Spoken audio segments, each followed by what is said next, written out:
Hi, everybody. My name's Jason.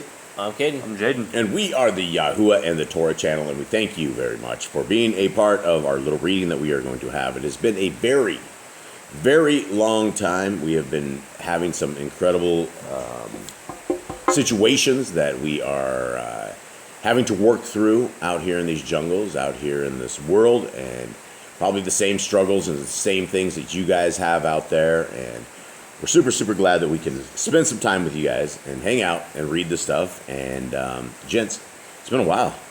How you guys doing? Good.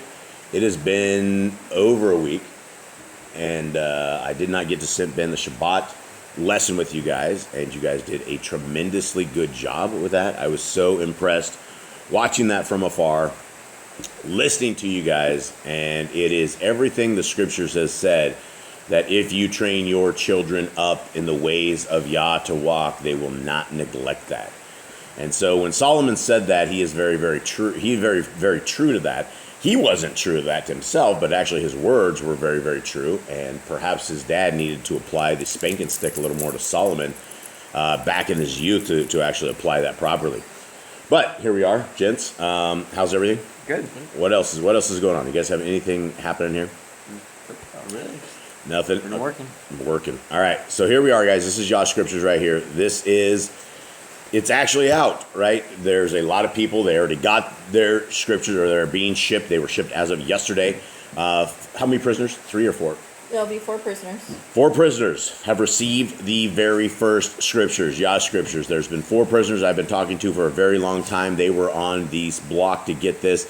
They are very, very excited. We got a very limited edition on our very first run out of here. And so we have a lot of people that got them or will be getting them inside of this week. 14 of you guys out there that will receive those. And the rest of them are on their way. They were shipped. They are floating the ocean as we speak. And so they will be into the U.S. distribution center very, very soon. So thanks to everybody who put a pre-order into this. If you guys want one of these scriptures, now is the time to get them, because I believe these scriptures are going to go very, very fast. For every 1 scriptures that you guys are able to buy, 1 full scriptures goes into our prisoners, into the brothers and sisters in chains that are able to receive them. Now, this book has, how many books again? It's 103 books. It's 103 books. It's 3,153 pages. Guys, you get all of the regular scriptures that you guys know and you're used to with the restored names. This version is 1,000 times better than the Hallelujah Scriptures, because this has been gone through and all of their errors have been fixed. And there were thousands in the Hallelujah Scriptures that they did not fix because they stole their original book and they never ever fixed it. They did a search and replace, and that's what they got. They got a mess. But most people don't know that, because most people do not read their Bible from cover to cover. But if you did read your Bible cover to cover and you did compare it with what other versions are out there, the Hallelujah Scriptures is a bomb. It's a botchery.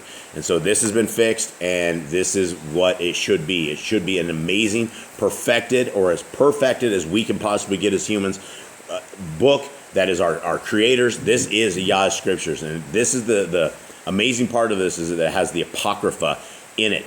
And this Apocrypha has all of the hidden books, all of the removed books, all the books that are very important to all of us in our walk with our Creator, and they are available. And so, guys, this book is a 6-pound book. It is a big book. If you are looking for an amazing scriptures, this is it. Links are all down below. There are free downloads that you guys can get. You guys don't have to pay for anything. 100% free are in the description below. And this is the back of Yah Scriptures right here. The first of it has the name of our Creator, Yahuwah, and it has the name of His precious Son, our precious King, Yahushua, or some say Yeshua, which is a shorter version of Yahushua.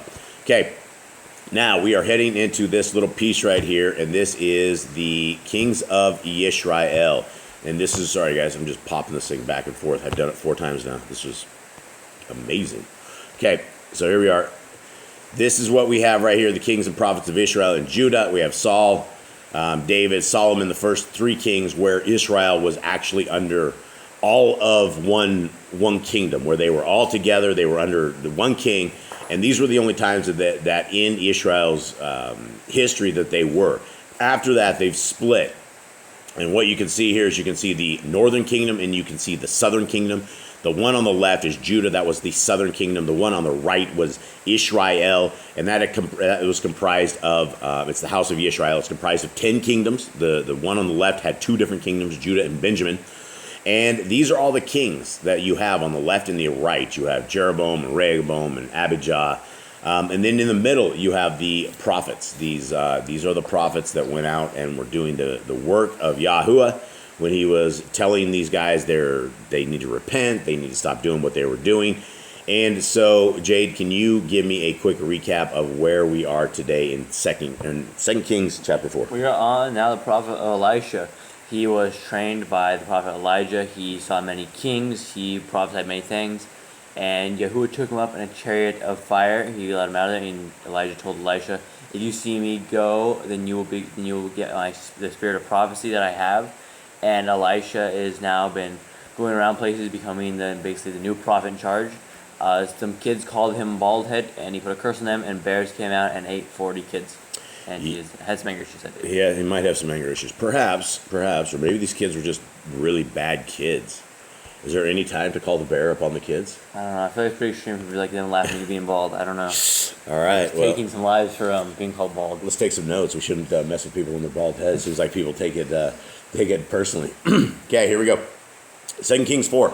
And a certain woman of the wives of the sons of the Nebiim cried out to Elisha, saying, "Your servant, my husband, is dead, and you know that your servant revered Yahuwah, and the lender has come to take my 2 sons to be his slaves." And Elisha said to her, "What should I do for you? Inform me. What do you have in the house?" And she said, "Your female servant has none at all in the house except a pot of oil." And he said, "Go borrow vessels from everywhere, from all your neighbors, empty vessels. Do not get a few. And when you have come in, you shall shut the door behind you and your sons, then pour it into all these vessels and put aside the filled ones." So she went from him and shut the door behind her and her sons, who brought to her, and she poured it out. And it came to be when the vessels were filled that she said to her son, "Bring me another vessel."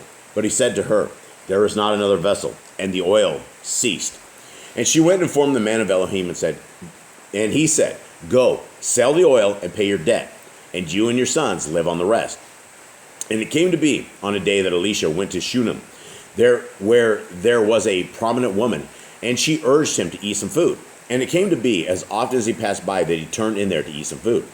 And she said to her husband, "Look, I know that this is a Kadesh man of Elohim who passes by us continually. Please let us make an small upper room on the wall, and let us put a bed for him there, and a table, and a chair, and a lampstand. And it shall be, whenever he comes to us, let him turn in there." And what do you guys make of the putting a small upper room on the wall? I mean, like an attic. Huh? Like an attic. You think? I think it's really nice of them to do that for him. Yeah, but how do you put an upper room on the wall? What is that? What do you think they're talking about? If you look at our wall, maybe just add outwards, maybe go out a little bit and build it. Wouldn't you put that on walls or something? Wouldn't you put something? I mean, how would you? I think maybe the house was built out of wood or something. Maybe it was a little different. I don't know. Maybe. Okay. All right. And what do you guys make of the very first part of that when we were about the oil? Yeah. So at first it tripped me up when he said talking about the oil. Don't get a few. Yep. He wanted them all, not just a couple of them. Yeah, and you saw what happened though. See, I think the oil would have gone for as many containers as they had. That's why I said don't get a few. Get them all. Get them all, because the second they're gone, then the oil's going to go. So she probably could have gone the extra mile and gone a few more extras or something of the sort, and probably just had a lot more. Okay, 11. And it came to be on a day that he came there, and he turned into the upper room and lay down there. And he said to Gehazi, his servant, "Call the Shumanite woman." So he called her and stood before him. And he said to him, "Please say to her, look, you have gone to all this trouble for us. What is there to be done for you? Should I speak on your behalf to the sovereign or to the commander of the army?" And she said, "I am dwelling among my own people." And he said, "What then is to be done for her?" And Gehazi answered, "Well, she has no son, and her husband is old." And he said, "Call her." So he called her, and she stood in the doorway. And he said, "About this time next year you shall embrace a son." And she said, "No, my master, man of Elohim, do not lie to your female servant." And the woman conceived and bore a son, when the appointed time had come, of which Elisha had spoken to her. This is a second and third person that's now not believe they're gonna have a child. Well, we had Abraham's Sarah. wife, right? And then we Sarah, had this lady. this lady. Well, we had the one before that. Wasn't it Elijah that the lady had a son and the son died? Yeah, Right? his Remember son that? died, Wasn't it he Elijah? brought him back to life. Yeah, his son died and brought him back to life. But I think that she didn't have a son prior to that. I don't know if she thought that they would have I a think son. there's a third person somewhere that didn't believe they were going to have a kid, but they did. Hannah. That's the one. And Eli, right? And so that was the gig. And so here we are. So, continuing on. And the child grew, and it came to be on the day that he went out to his father to the reapers. And he said to his father, my head, my head. And he said to his servant, take him to his mother. So he took him and brought him to his mother, and he sat on her knees till noon and died. And she went up, she went up and laid him on the bed of the man of Elohim and shut him in and went out. And she called to her husband and said, please send me one of the young men and one of the donkeys, so that I hurry to the man of Elohim and return. Now, I don't think this was just like a conversation, like, please send me one of these things. Freaking out. Yeah, she was in tears. She was broken, but she was clear enough that she was able to do all this stuff, Knew because who to find. a lot of us would be in complete grief when something like this happened, to the point we're not going to be able to attempt what she is about to attempt. Okay, 23. You think it was a long journey? You think it was like just a couple hours? You think it was close I by? think it was a long journey too, right? A few days? I don't know. Kids. I don't think so. That would not be good. We've seen dead cows and what happens after like 12 hours. It's not good. What verse are we on? I just flipped over. We are on 19. We're on 19. No, we are on I think 20, we're... Let's see. 22 or 23. Fellas, you guys are young. I expect you guys pay attention for me, both of you. On 23. Okay, 23. Okay, let's continue on. Yeah, I don't think it's going to be a long time, dude, or it's not going to, the kids are going to smell real good. Kids, yeah, corpse in there.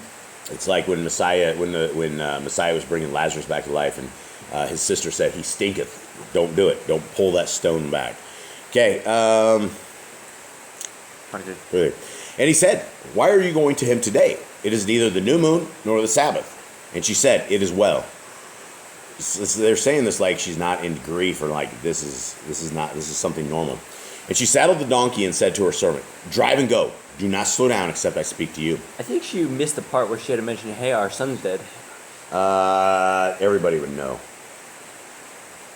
You're Well, he thinking, said, why are you going to him today? Like, he would know why he's going to him. The kid's dead. He would but know. how are you going to raise the dead? I don't know. You got to have an faith. imagination here. When somebody is dead, they're dead. I mean, they should know about. They should have heard Elijah's stories and people bring back to life. No, Surely, not everybody and has the faith. This dude's the man of Elohim. They should know this dude can do stuff. Bring back the dead. I mean, this is a rare thing. Not everybody comes back to life. If there's any chance, they're gonna go find him. The mother obviously has the faith that this guy's going to do it. Yeah, so I feel like the dad didn't know he was dead. You think? I think he'd understand. Be like, okay, dude, do whatever you can. I think everybody knows that this kid is dead. It's going to be something you're not going to keep that kind of a secret. Okay, especially under grief. 25. Yeah. And she went and came to the man of Elohim at Mount Carmel. And it came to be, when the man of Elohim saw her at a distance, that he said to his servant, Gehazi, see the Shumanite woman. Please run to meet her and say to her, is it well with you? Is it well with your husband? Is it well with the child? And she answered, it is well. And she came to the man of Elohim at the hill, and she caught him by the feet. But Gehazi came near to push her away. But the man of Elohim said, leave her alone, for her being is bitter in her, and Yahuwah has hidden it from me, and has not revealed it to me. And she said, did I ask for a son of my master? Did I not say, do not deceive me? So you can start seeing the woman's grief right here, right? So, because in 26, she's like, it's well, right? It's like, the guy went, is it good with the kid? Is it good with the husband? And she's like, it is well, right? She didn't want to see this guy at all. She wanted to see the man of Elohim. 28. Oh, I just did it again. This is so touching. Okay, 28. And she said, did I ask a son of my master? Did I not say, do not deceive me? And he said to Gehazi, gird up your loins, and take my staff in your hand, and go. When you meet anyone, do not greet him. And when anyone greets you, do not answer him. And you shall lay my staff on the face of the child. Why did he end up with this commandment? Why can't he speak to anyone? What is he? Time is of the essence. Can't say hello? I don't know. Maybe it'll lead to conversation or something. So it's like, just go with the mission and go save the kid. All right, so he wants a staff on his face. So strange, Okay. man. She kind of starts blaming him for this. She's like, "You're the one who did this to me." So Which he did. It was his Yeah. idea, right? I mean, it was his You're idea. a What kid. can I do for this woman, right? This is all the hand of our Creator that is pulling together miracles, that is putting things that at the moment we're not going to get it, we're not going to understand, but as this goes on, you can see the power of Yah. And the mother of the child said, "As Yahuwah lives and as your being lives, I do not leave you." And he rose and followed her. And Gehazi went on ahead of them and laid the staff on the face of the child. But there was no voice and there was no hearing. So we went back to meet him and reported to him, saying, "The child has not awakened." All right, so how long do you think it took to get him there? Like, we don't know how far. I I don't know. I mean, you think probably? where do they live? I don't know, but it was far enough. They went to Mount Carmel, where they were at. It was far enough that it was a big deal to make it back there. And the guy was able to get there and back. What do you think he did when he put that staff? Do you think he thought the kid was going to rise up? All right, now get up. So he put the staff on his face, right? He just laid it there, right? And Yeah, then, he's like, all right, waiting for like. what would you do? Would you step back and like wait for some action to Yeah, happen? probably step back. See the kid like starts like seizing or something. Something was happening. Yeah. Okay. 32. And Elisha came into the house and saw the child was dead, lying on his bed.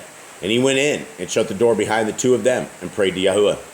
And he went up and lay on the child and put his mouth on his mouth and his eyes on his eyes and his hands on his hands and stretched himself out on the child, and the flesh of the child became warm. This was the very first act of CPR. That's what I'm thinking too. Like, it sounds like CPR to me.